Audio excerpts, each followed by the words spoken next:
Hi, I'm Bee. Welcome back to my YouTube channel. This is my first 2021 video. Woo! Yeah, finally. It was long overdue, but yeah, here we are. So I'm finally gonna do a tutorial. It's been a while that I thought, oh, maybe I should do some tutorials. This is gonna be a tutorial on how to make a resume. I'm gonna use Photoshop because I'm lazy. I'm not gonna use InDesign and stuff that I don't remember how to use. Because at the end of the day, it doesn't matter which program you use. The important is the final result. Let's just be honest with each other. I'm gonna show you how to make a resume or a CV.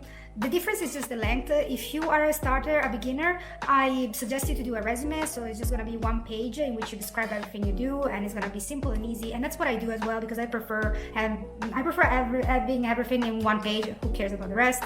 But if you have to apply for a lengthy job that needs more description, you need a lengthy explanation on what you know and what you did and blah blah blah.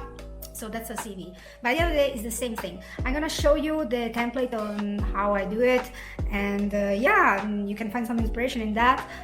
Well, let's get started. Enjoy, and please like and subscribe if you want more of this. I don't know. Let me know. Let's get started.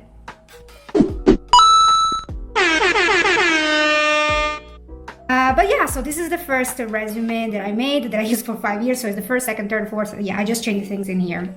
But now it's time to have a new one. So here we go. Let's create a new layer, and I'm gonna show you what I have in mind. I want to put here the top, for example, like maybe here. Yeah, I'm gonna put my character that I already drawn, so I'm gonna show you later. And like here, puff. And next to it, so still the top here, I'm gonna put another box with my name on it. Yeah, this is gonna be a rough sketch of what I'm gonna do, then I'm gonna show you. And with my name,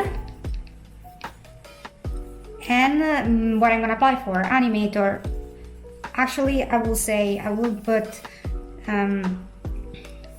2D animator. Okay, good.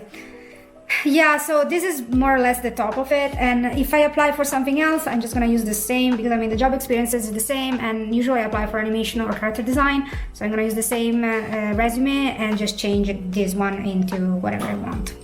Underneath it, I'm gonna put my contacts, and here I have something to say. So I read in many resumes online, or how to write your own resume. Oh, you should put your address, London, street of pigeon. Oh my god, street of pigeons or whatever. Blah blah blah. Number, email. Okay, that's what it is. Okay, usually when you apply for a job in animation, anyway in art, you can apply as a freelancer, you can apply anywhere. So why would you put the city, but even worse, the address? Nobody cares about the address. Like, who cares? Who cares where you live? Come on. You will tell them if they are interested in you, and they will ask you, so are you from the UK? Are you here from America? Are you from whatever?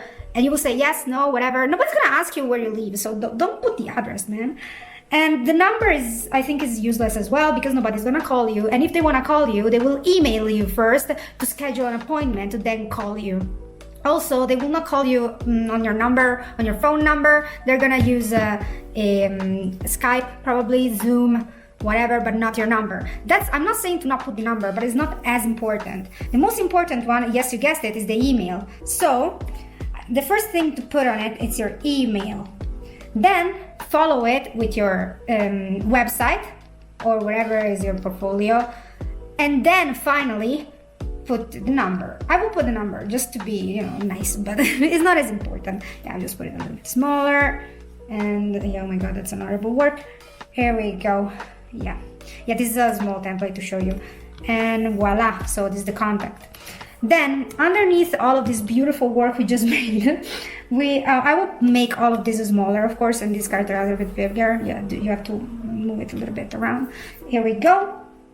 Then is the most important. I will divide it in two right here where the character ends. Bam, you divide it in two, and you will put right away the most important thing after the contacts, because I mean, they look at your demo reel or your portfolio, and then they're like, oh my god, I want to contact this person right away. Like, they're not gonna check what job you did before. It's not that important. They really are stunned by your work. So the first important thing to put is your contacts, so they can contact you right away. And so underneath, you're gonna have your job experience.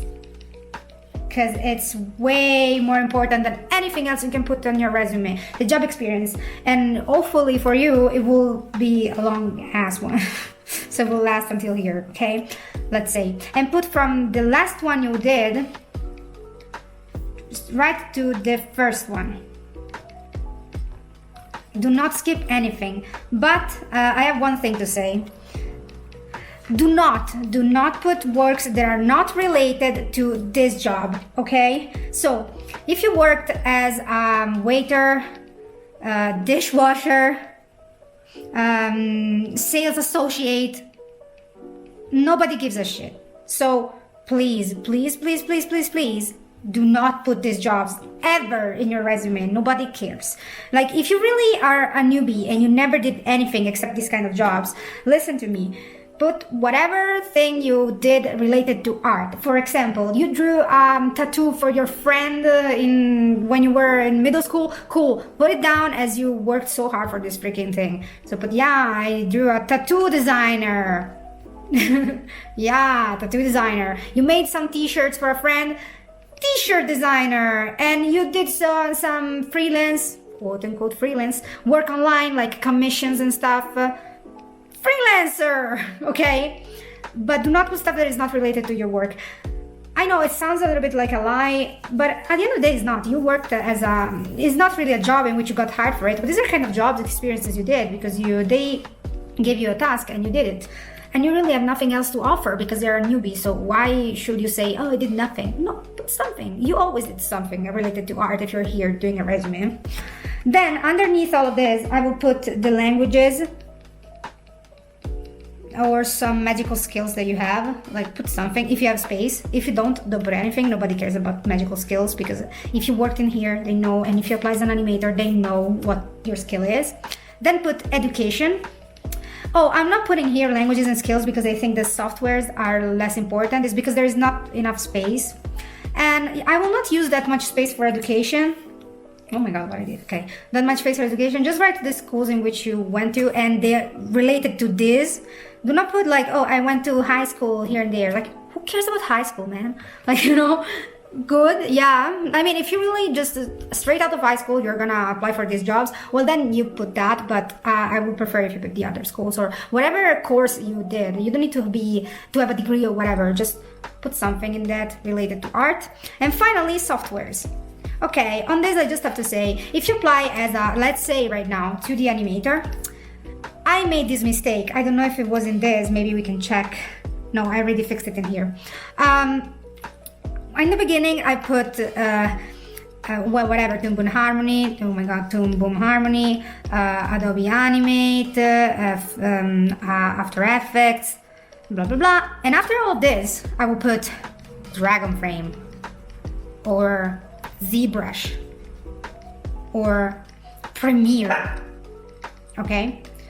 But who's gonna give a shit if you know Dragon Frame if you're applying for a 2D animator job? Who's gonna give a shit if you ever tried ZBrush if you're applying as a 2D animator?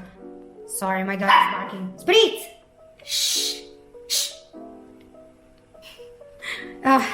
Yeah, okay?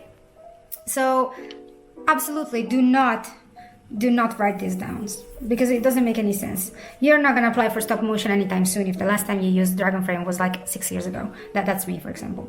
So just put stuff down that you know to use, that it's useful.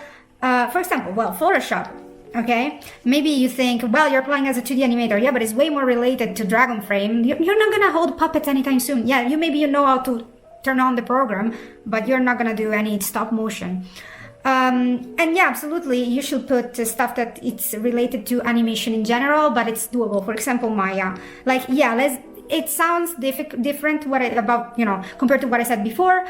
I'm not applying as a 3D animator, for example, but if you apply and you as an animator in general, or maybe you can apply as a 3D animator, you can say, yeah, I'm a 2D animator, but I know how to use Maya because I know the program.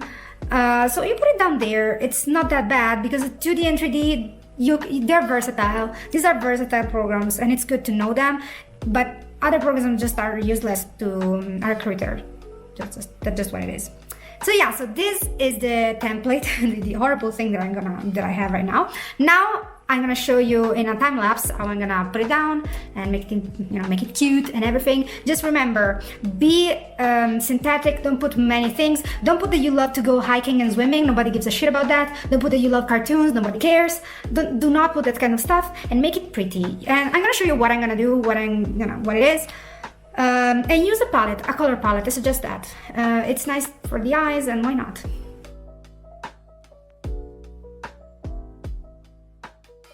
Sorry guys if the video was all over the place, but I hope you found it useful. Before leaving, don't forget to destroy the like button and subscribe. See ya dudes, see you next week!